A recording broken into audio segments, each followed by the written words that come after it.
नमस्कार दोस्तों, बहुत बहुत स्वागत है आप सभी का तदेव आईएएस एकेडमी में। और आज हम शुरू करते हैं ये इस सीरीज का सेकंड लेक्चर, यानी जो एमसीक्यू हम कंप्लीट कर रहे हैं पिछले 25 वर्षों के।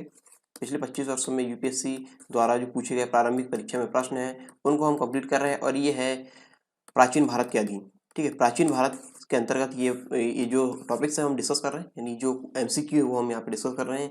ये है लेक्चर नंबर 2। चलिए हम इसको शुरू करते हैं।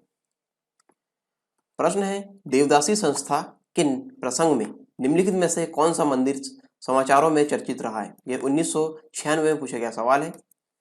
देवदासी संस्था के प्रसंग में निम्नलिखित में कौन सा मंदिर समाचारों में चर्चित रहा है। जगन्नाथ मंदिर पुरी, पशुपतिनाथ मंदिर काठमांडू, कंदरिया महादेव मंदिर खजुराहो, 64 योगिनी मंदिर भेड़ाघाट। तो कौन सा रहा है इसमें? ये इसमें चर्चित रहा है पुरी का जगन्नाथ मंदिर, देवदासी संस्था के प्रसंग में चर्चित रहा है।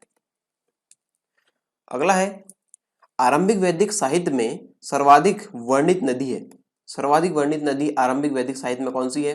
सिंधु, शतुद्री, सरस्वती और गंगा। 1996 में पूछा गया सवाल है। तो कौन सी नदी है? ये नदी है सिंधु। आंसर इसका ए। जानेंगे क्यों? आरंभिक वैदिक साहित्य यानी ऋग्वेद में सर्वाधिक वर्णित नदी सिंधु है। कौन सी नदी है? सिंधु। दूसरी सर्वाधिक वर्णित नदी एवं पवित्र नदी है सरस्वती। कौन सी नदी है? सरस्वती। और गंगा का सिर्फ एक बार एवं यमुना का 3 बार उल्लेख यहाँ पे है ऋग्वेद में। जाएंगे अगले प्रश्न में। अगला प्रश्न है, निम्नलिखित में से कौन सा आरंभिक जैन साहित्य का भाग नहीं है? आरंभिक जैन साहित्य का भाग नहीं है, कौन सा है इसमें से? थेरिगाथा, आचारांग सूत्र, सूत्र कृतांग और वृहत्कल्प सूत्र। कौन सा है इसमें से? तो इसमें से जो आरंभिक जैन साहित्य का भाग नहीं है वो है ए, यानी थेरिगाथा। थेरिगाथा बौद्ध साहित्य का भाग है। थेरिगाथा किसका भाग है? बौद्ध साहित्य का भाग है, जैन साहित्य का नहीं। जबकि आचारांग सूत्र, सूत्र कृतांग, वृहत्कल्प सूत्र ये आदि जैन साहित्य के भाग है। किसका भाग है? जैन साहित्य के भाग। इसलिए आंसर है इसका ए, थेरिगाथा। अगला प्रश्न यहाँ पे, निम्नलिखित में से कौन से तथ्य बौद्ध धर्म और जैन धर्म दोनों में समान रूप से विद्यमान थे? बौद्ध धर्म और जैन धर्म में दोनों में समान रूप से विद्यमान थे। कौन से ये तथ्य है? तप और भोग की अति का परिहार, वेद प्रमाण के प्रति अनास्था, कर्मकांडों की फलता का निषेध, प्राणियों की हिंसा का निषेध यानी अहिंसा। ठीक है, तो इसमें से कौन सा सही है? यानी यहाँ पे कूट दिए गए हैं। यहाँ पे आपको बताना है कितने कथन यहाँ पे सत्य है। एक, एक, दो, तीन, चार, चारों यहाँ पे सत्य है। पहला ऑप्शन में है, बी में है 2, 3 और 4। तीसरा ऑप्शन में है 3, 4, 1, 3 और 4। क्या 1, 3 और 4 सही है? या फिर 1 और 2? इनमें से कौन सा कूट सही है? जानेंगे इसके बारे में।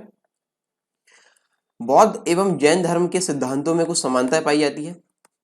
वेद प्रमाण के प्रति अनास्था, कर्मकांडों की फलता का निषेध तथा प्राणियों की हिंसा का निषेध जैसे सिद्धांत दोनों धर्मों में समान रूप से विद्यमान थे।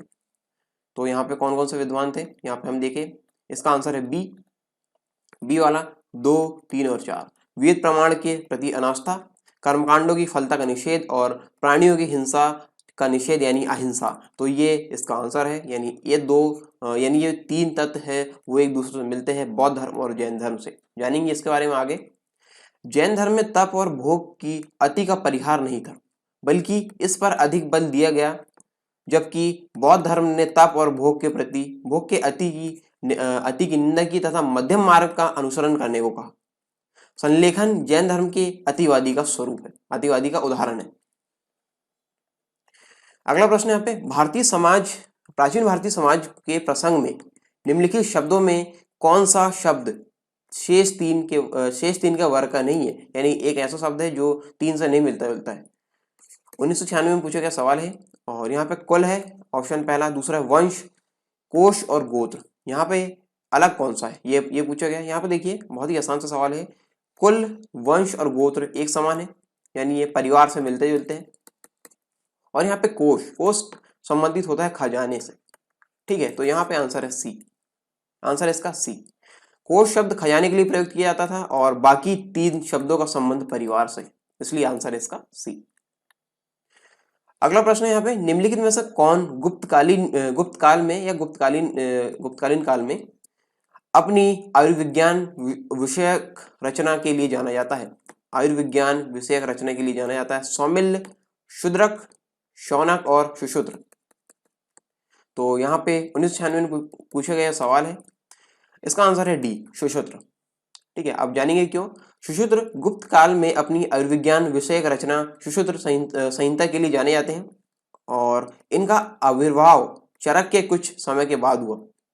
इन्होंने शल्य क्रिया के 121 उपकरणों का उल्लेख किया है और इन्हें शल्य चिकित्सा और प्लास्टिक सर्जरी के जनक माना जाता है। तो सुश्रुत को शल्य चिकित्सा और प्लास्टिक सर्जरी का जनक माना जाता है, ये बहुत इंपॉर्टेंट है। अगला है यहाँ पे, निम्नलिखित में से किस मूर्तिकला में सदैव हरित स्तरीय चट्टान यानी शिष्ट, हरित स्तरीय चट्टान यानी शिष्ट का प्रयोग माध्यम के रूप में होता था। माध्यम के रूप में कौन सा है ये?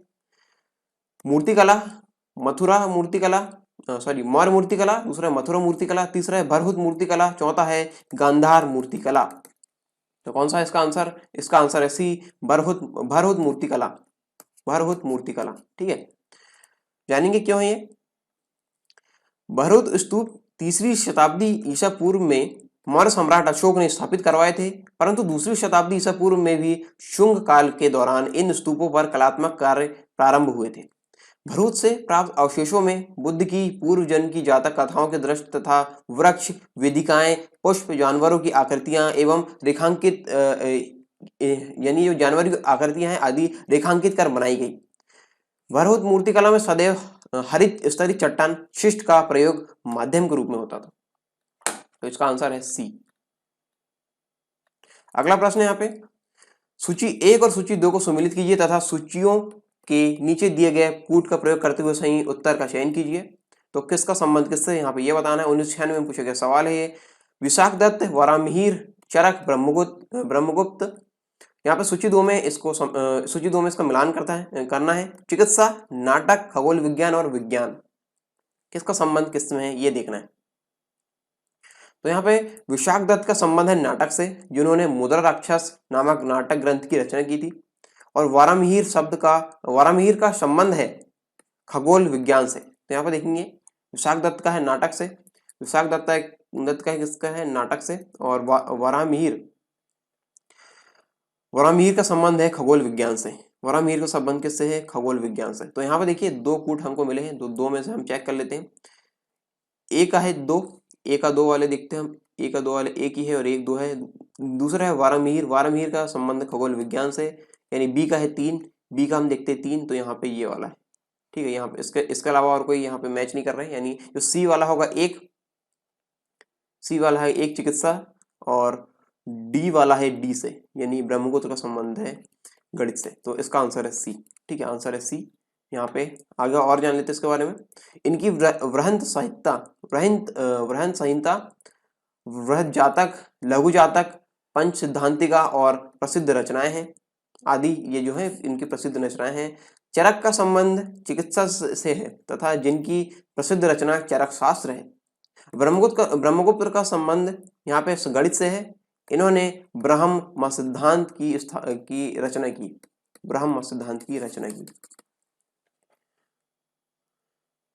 अगला प्रश्न यहाँ पे, प्राचीन भारत के निम्नलिखित ग्रंथों में किसमें पति द्वारा परित्यक्त पत्नी के लिए विवाह विच्छेद की अनुमति दी गई? विवाह विच्छेद की अनुमति किसके द्वारा दी गई, मतलब किस ग्रंथ में दी गई यहाँ पर? ठीक है, तो यहाँ पे 1996 में पूछा गया सवाल है।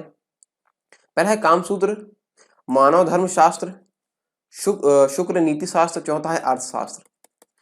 तो आंसर इसका डी, अर्थशास्त्र। जानेंगे क्यों यहाँ पे। अर्थशास्त्र में पति द्वारा परित्यक्त पत्नी के विवाह विच्छेद की अनुमति दी गई है।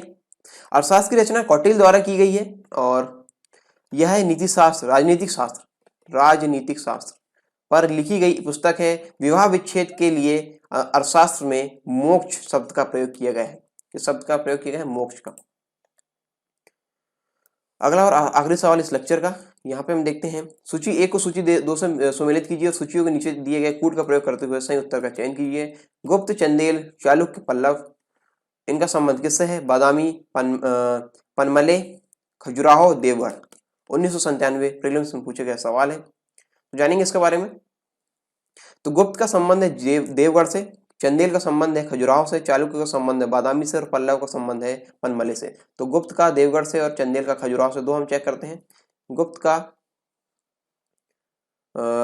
गुप्त का देवगढ़ से है और खजुराहो का चंदेल का खजुराहो से है। तो यहाँ पे देखते हैं ए का 4 का संबंध यहाँ पे 2 में है और बी का 3 यहाँ पे है पहले वाले में, यानी आंसर है इसका ए। ठीक है, इस प्रकार आंसर है इसका ए। ये चालुक्य का संबंध यहाँ पे हो जाएगा, सी का हो जाएगा 1 से बादामी से और डी का हो जाएगा पनमले से। तो इस प्रकार ये इसका सही मिलान है। गुप्त का देवगढ़ से, चंदेल का खजुराहो से, चालुक्य का बादामी से और पल्लव का पनमले से। ठीक है, इस प्रकार वंश एवं स्थान का सही संबंध है। ठीक है, ये लेक्चर यहाँ पर समाप्त होता है।